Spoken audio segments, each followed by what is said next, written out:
Chartemis Prime, Chartemis Prime, reading comics, toys are hella sick, hella whacking it, taking bad hits, taking fast hits, subscribe,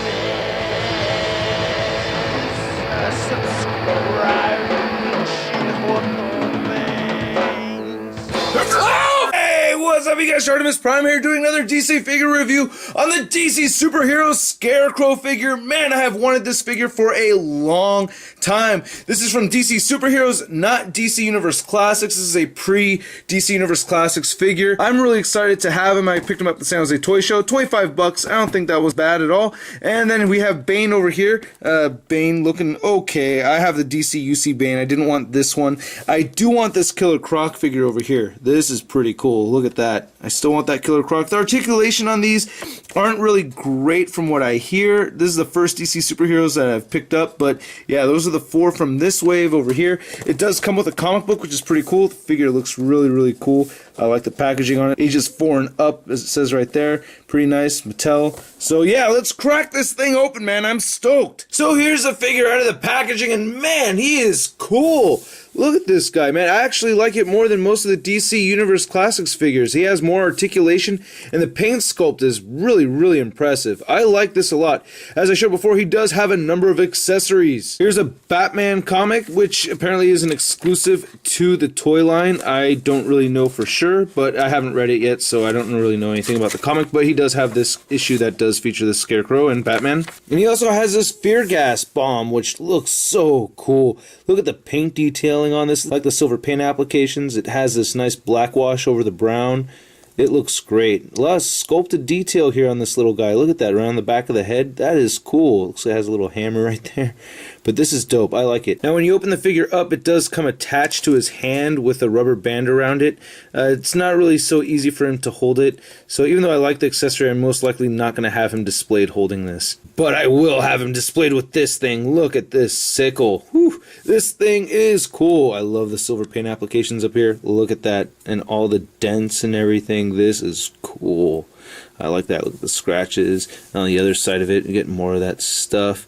Very nice. And then the wood over here, I like the sculpting. There's no wash or anything, but you know, it still looks really good. And here's a handle, and then we get another handle, and then it's actually like a pitchfork also at the very bottom over here, which I could have done without, but it's cool that it's like a multi-use weapon. Even got some scratches right here. It's like sculpted in there. So the sickle is mostly meant to be posed in his right hand, which can be a little awkward. I guess you could have it posed this way, so he's holding it like that. That's kind of cool. You could do that. I like having it resting in this hand over here, so that's pretty clean. You could also have him holding it like this. That could work too, or have it face the other way. I don't really like having him hold it this way. This is kind of weird. It's like a sickle gun. Pew pew. Bang bang. Now I really like this figure a lot. I have one complaint though, and that's just how much the hat is tilted downward over here. It makes it kind of hard to see his face.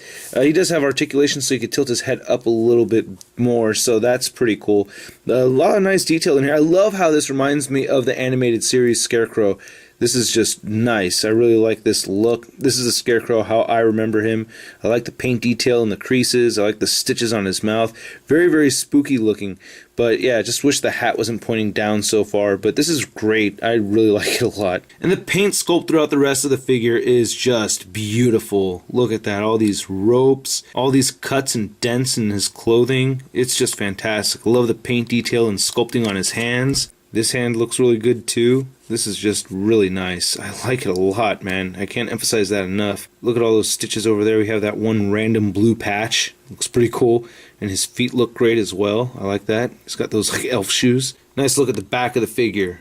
Just awesome. I think the paint sculpt is fantastic. Another blue patch over there. Typically, I find the articulation in DCUC figures to be a bit inferior, especially compared to Marvel Legends, but this guy actually has a great amount of articulation. So starting with the head joint, he's on this ball peg right here. The head itself doesn't have its own point of articulation, but it's in the neck, and it connects to the torso. So you can see this ball peg, going right into his chest like that.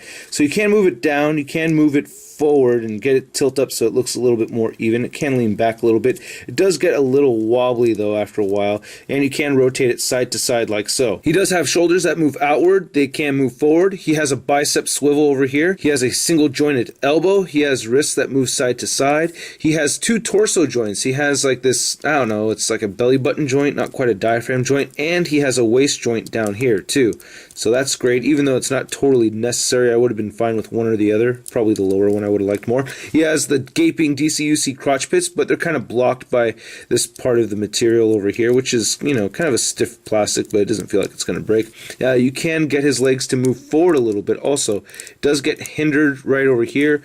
I feel like this leg moves a little bit more, so you can move the right leg a little bit farther up than the left leg. He does have thigh swivel right over here. He does have a single jointed knee, and he has calf rotation right here at the boot. His ankles move down, they move up, and he does have ankle pivot. Look at that, man. Mattel was giving ankle pivot to the figures early on, and then they took it away. Damn them. And no peg holes at the bottom of the patas. So to the top of his hat, the Scarecrow figure stands just at about 7 inches tall. And here he is standing next to the DCUC Series 1 Classic Batman. So he's kind of tall, but I think they still work pretty well in scale with each other. And here's Scarecrow standing next to some other villains of the Bat from the DCUC line. Big time letdown Spider-Man. So yeah, I'm really happy with this figure. I recommend it. I think it was totally worth the 25 bucks. I like the figure a lot. I'm very, very happy with it. I have been singing its praises throughout this whole review.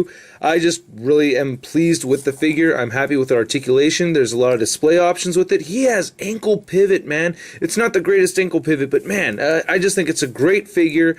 I love the Batman. Batman's my second favorite superhero of all time. So yeah, I hope you guys liked this review. Please hit the like button if you did. Please leave a comment and subscribe. I will catch you later. Watch the pictures.